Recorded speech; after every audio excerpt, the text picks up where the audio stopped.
way to do it. Take us through that, if you would. Well, that's one way to do it, but it's just a regular try to get what we could, and he threw it up, gave us a chance. What did it mean to get that score right before half to just really kind of take the wind out of Kentucky's sails? It was a big momentum boost. So that's what we were trying to get points before half.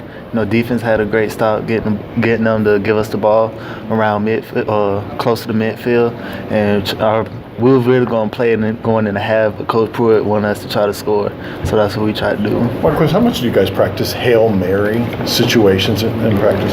I wouldn't say. Well, it's always something that we go over just in case we never know if we're going to need it. So I say we practice it every week. When you went back and watched that play, I know obviously you see things on the field and it might look different on film. Did it go exactly how you thought it did when you were on the field? Pretty much. I mean, we kind of have our spots we have to get to, and when we got there, everything just kind of it didn't go according to plan. We all just went. We all had to attack the ball. That's basically what that is. Just throw it up so we can have a chance to get it. Did Juwan ever say anything to you? Nah, if I dropped it, he probably would have. But since I caught it, he didn't say much. So what's the biggest area in which you've seen Jarrett kind of grow up over the last year in terms of his development as a teammate, as a quarterback? I say his confidence boost. I think he has a lot more confidence than what he used to.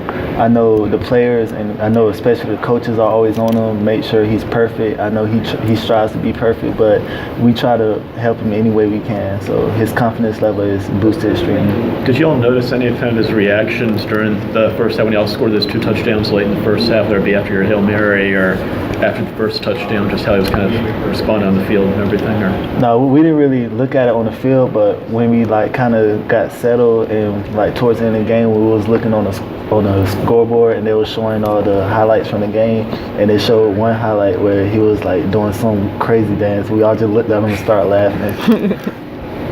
I don't know how often you go up against Markel Osborne in practice, but he's been playing more recently. Just what stands out to you about the way he approaches things in the secondary?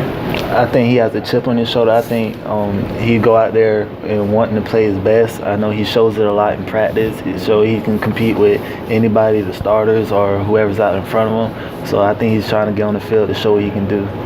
Jeremy said through 10 games, he still doesn't know what he's going to kind of get from you guys on a week-to-week basis. There's been highs and lows throughout the season. How do you guys kind of tap into that consistency over the next 2 weeks? Well, I think we should lock more in, watch a lot more film than we used to and have more consistency at practice. Because I think that's what we lack on offense is some days we'll be great on offense and some drives will go 3 and out just like that. So I think if we be more consistent and execute more, I think we'll become a better offense. And how do you do that? What are some steps that you guys can take to kind of find that consistency?